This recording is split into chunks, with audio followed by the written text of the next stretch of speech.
Bir diğer sorum da size olacak. Öncelikle hoş geldiniz. Sizlerin de bildiği üzere ve Birsen Orhan'ın da ifade ettiği gibi aslında Kürt Halk Önderi Abdullah Öcalan daha önceki kadınlar için göndermiş olduğu mesajlarda kadın özgür olmadan toplumda özgür olamaz demişti. Aslında bir anlamda kadına karşı şiddete, kadın katliamlarına yine toplumsal yozlaşmanın önüne geçilmek için de Kürt Halk Önderi Abdullah Öcalan başat aktör olarak görülüyor. Siz bunu nasıl değerlendiriyorsunuz? Hoş bulduk öncelikle ve bizi televizyonları başında izleyen ailelerimize de buradan bir selam vermiş olalım. Umut yürüyüşçüleri olarak. Yani aslında bu yürüyüş bir ilk değil. Aslında kadınlar çok uzun yıllardır önderliğinin fiziki özgürlüğü için mücadele ediyor. Birçok kez tecrit eylemi yapmış bulunuyoruz TCA olarak ama bu sefer artık bir fiziki özgürlük hedefimiz var. Biz bunu sadece bir kişi şahsında ele almıyoruz. Toplumun özgürlüğü olarak bakıyoruz. Kadınların özgürlüğü olarak bakıyoruz. Siz de soru sorarken bahsettiniz erkek egemen akıldan. Çok uzun yıllardır zaten Türkiye Cumhuriyeti kadınlar üzerinde özellikle toplumsal baskıyı 2 tık daha fazla yaşatıyor kadınlara. Ki bu yılda kendilerince bir aile yılı söylemi var. Bu konuda da Sayın Abdullah Öcalan'ın çok uzun yıllardır kadınların özgürleşmesi için zaman zaman görüşme olduğunda ilk kadınları selamlar, ilk kadınların mücadelesini selamlar ve kadınları her seferinde daha fazla bilinçlenmeye davet eder. Ve biz de Tevgara Cinan Azat olarak çok uzun yıllardır hem devlet baskısıyla hem de Kürt Halk Önderi Sayın Abdullah Öcalan'la buluşmak için birçok eylemselliği gerçekleştirdik. Bugünün umut yürüyüşçüleri olmaktan dolayı da hem gurur duyuyoruz hem de bunun bir sembolik bir yürüyüş olduğunun bilinciyle yürüyoruz. Evet, biz 7 Ekim'de Ankara'da olacağız. Taleplerimiz olacak ama bu bizim için bir mücadele biçimi. Bu yürüyüş hem Türkiye'ye ne kadar barışı istediğimizi hem de Türkiye'de barışın öznesinin kadınlar olduğunu da gösteren bir noktadayız ve ısrarımız da buradan. Biz inanıyoruz kadınların bu örgütlü mücadelesi bugüne kadar getirdiyse bundan sonra da zafere götüreceğine inanıyoruz. Türkiye Cumhuriyeti'ne ya da yasasına bağlı bir çalışma yürütmüyoruz. Kadınlar başına gelenlerin çok bilincinde. Savaşın aslında ilk kadınları ve çocukları vurduğunun bilincindeyiz. Ya da sadece Sayın Abdullah Öcalan'ın fiziki özgürlüğünü bir fiziki buluşma olarak da görmüyoruz. Hem önderimiz olarak, yani Kürt halk önderi olarak görüyoruz. Halklarımızın savunucusu olarak görüyoruz. Hem de Türkiye'ye demokrasinin gelebilmesinin de bir garantisi. Ki görüyoruz ki onunla görüşme başladığı andan itibaren daha önceden de deneyimledik 2013'te. Türkiye'ye anında bir barış havası geliyor. Evet, barışa ulaşması için yürüyoruz. Daha önceden de birçok kez barış görüşmeleri oldu. Defalarca belki bu konuda talebimiz oldu. Bu sefer kendimizi daha yakın barışa yakın hissetmemizin nedeni artık Türkiye'de yaşanmaz halde olduğu için. Barışı sadece Kürt kadınları istemiyor. Bugün barışı uyuşturucu kullanan çocuklar da istiyor. Bugün okula gidemeyen çocuklar da istiyor. Bugün mutfağını geçindiremeyen kadın da istiyor. Bugün şiddet gördüğünde gidebileceği bir yaşam alanı bulamayan kadın da istiyor. Bu barış artık sadece Kürt kadınının sorunu olmaktan çıktı. Bu bir Türkiye sorunu haline geldi. Bu Türklerin de, Kürtlerin de, Lazların ve Çerkezlerin tüm inançlarında ortak talep ettiği bir duruma geldi. Çünkü bugünün dünyasında sadece Türkiye'de değil, küresel olarak bir erkek örgütlenmesi Küresel olarak bir kışkırtılmış erkek düşmanlığı var. Ve bugün de yolda yürürken biz de duyduk. Sayın Abdullah Öcalan Ezidi halkına bir daha bu fermanı yaşamayacaksınız diyor. Kendisini güvence olarak gösteriyor. Bize de yıllar önce kendisini güvence olarak göstermişti, kadınlara. Ve o güvence bugün kadınları siyaset yapan, bugün kadınları evden çıkartan, bugün kendi kurumlarını, kendi örgütünü kuran ve bugün tabii ki de onun için yürüyen kadınları yarattı.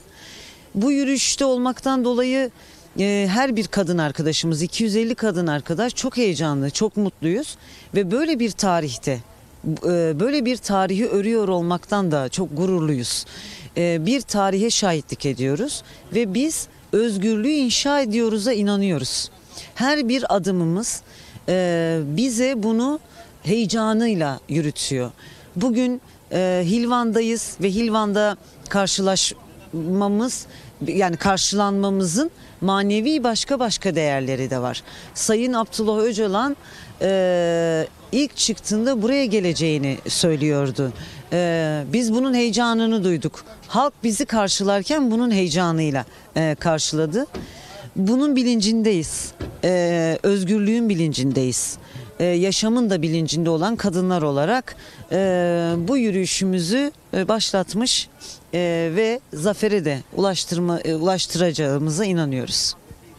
Teşekkür ederim. Birsen Başkan da ifade etti. Aslında Kürt sorunu oluşmaya başladığından bu yana binlerce köy yakıldı, birçok kıyım yaşandı, birçok göç yaşandı. Ama Kürt sorununun çözümüne karşı mücadelede hep ön hatlarda kadınları gördük.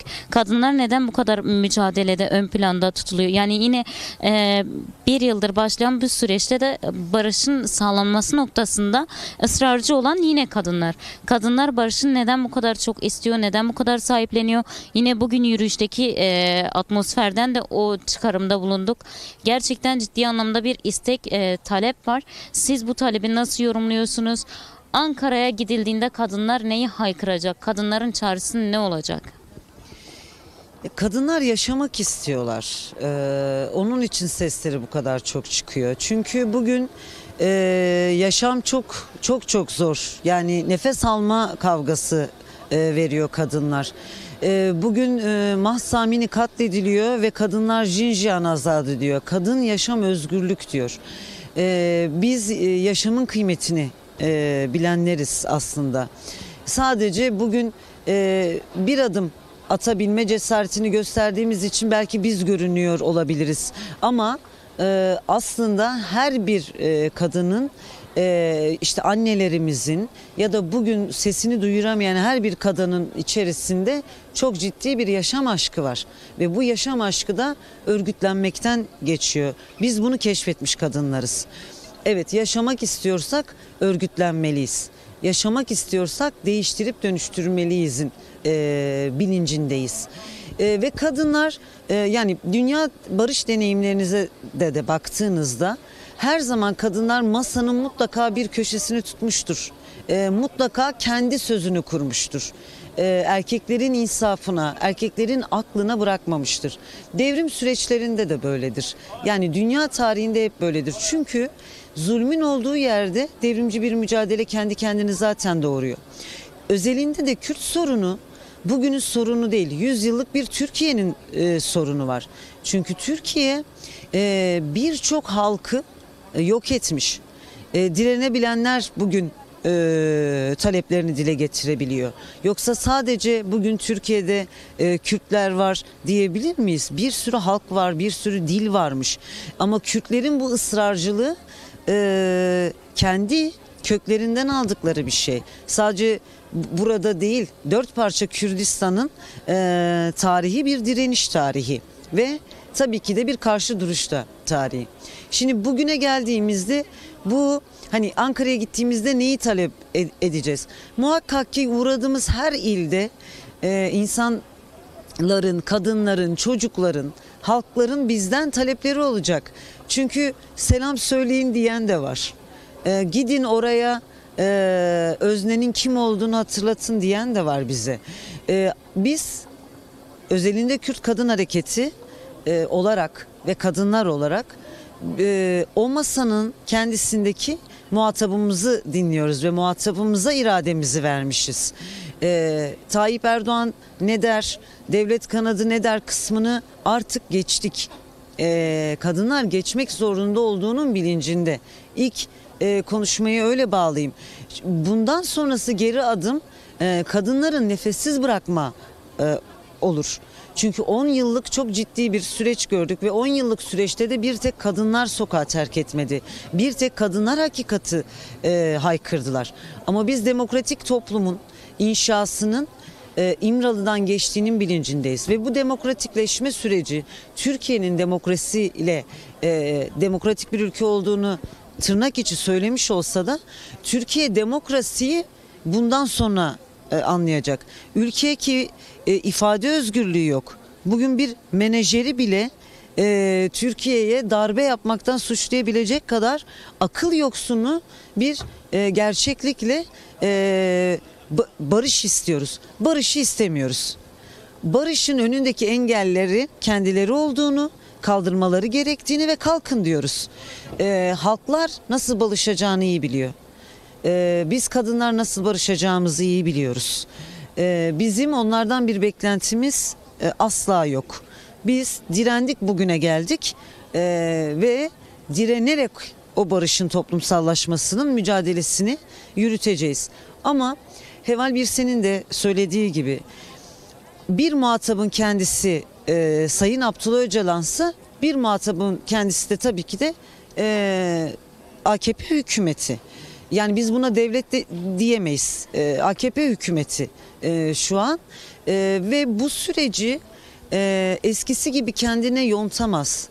Daha önce kendine yonttu. Daha önce barışı kendi seçimi için kurban etti. Ama artık Kürtler dışında da çok alenen bilinen bir gerçek var. Bugün İzmir'de de, bugün Karadeniz'de de o sürecin nasıl bozulduğu, o sürecin nasıl oy için bozulduğunun bilincindeler. Ve şu anda da kendisi istediği için ya da Türkiye'ye refahlık gelsin diye o masaya oturmadı. Onun bilincindeyiz. O masanın kurulması için Kürt halkı ve kadınlar çok uzun yıllardır mücadele ediyorlar. Sayın Abdullah Öcalan ben daha özgürüm demesinin nedeni de teslim olmadığı içindir. Her seferinde dönüp dolaşıp Türkiye'nin o masaya oturuyor olmasıdır. Gücümüzü buradan alıyoruz, inancımızı buradan alıyoruz ve tüm bu inançla evet Ankara'ya gideceğiz ve umut hakkının işlenmesini isteyeceğiz. Fiziki özgürlüğün hayata geçirilmesini isteyeceğiz. Bir an önce yasaların hayata geçirilmesini, komisyonun özneyi dinlemesini, muhatabı dinlemesi için bir kendini hatırlatma, bir itici güç olma iddiasındayız. Yoksa komisyon herkesi dinleyebilir ama çözüm ya da muhatap olmadıktan sonra biz öyle bir barış istemiyoruz. Biz sadece meclisin içerisinde AKP'nin yürüttüğü bir barışı kabul etmiyoruz. Onurlu barıştan kastımız demokrasinin olması. Her iki tarafında ortak paydalar da buluşması olarak görüyoruz. Ve biz bugün meclise taleplerimizle gideceğiz ama aslında biz İmralı'ya sesimizi duyurmak istiyoruz. Kadınlar olarak İmralı ile buluşmak istiyoruz. Teşekkür ederim. Aslında son olarak şunu söylemek istiyorum. Biliyorsunuz aslında Kürt Halk Önderi Abdullah Öcalan dünya siyasetçileri tarafından da filozof görülüyor ve bu anlamda yürüyüş esnasında da yürüyüş öncesinden de siyasetçi kadınlardan da mesajlar geldi. Yürüyüşü desteklediklerini ve selamladıklarını söylediler. Siz de yarın ikinci gün Halfeti'den devam edeceksiniz. Bugün de coşkulu bir karşılamayla burada günü sonlandırdınız. Son olarak mesajınız nedir? Öncelikle son olarak yani biz çok güzel karşılandık ve bu heyecanı büyüterek Ankara'ya götüreceğiz. Bizi dinleyen her bir arkadaşımızın, izleyicilerin tüm şehirlerde bizimle kucaklaşması. Önce bunu bekliyoruz. Çünkü kendimizi çok şanslı buluyoruz ve o buluşmalar da bizi yorgunluk ya da o yolun uzunluğunu hiç gözümüze getirmiyor. Bunu çok önemsiyoruz. Yani kadınlarla özellikle buluşa buluşa, büyüte büyüte mücadeleyi Ankara'ya götürmeyi umuyoruz. Biz umut hakkının hayata geçirilmesi için ve demokratik bir toplumda özgürce yaşayabilmek için tüm halkımızı, özelde de kadınları örgütlenmeye, mücadele etmeye ve barışı örgütlenen kadınlar, barışı halklar getirir diye tekrardan bir çağrı yapmış olalım. Barış bir yerlerden istediğimiz bir şey değil. Barış bizim yaşamamız ve bunun bilinciyle her bir bireyin, ferdin bu bilinçle sürece sahip çıkmasını ve barışın toplumsallaşması için her bir yanlarındaki arkadaşını, eşini, dostunu bu konuda değiştirip dönüştürmesini bekliyoruz. Çok teşekkür ederim.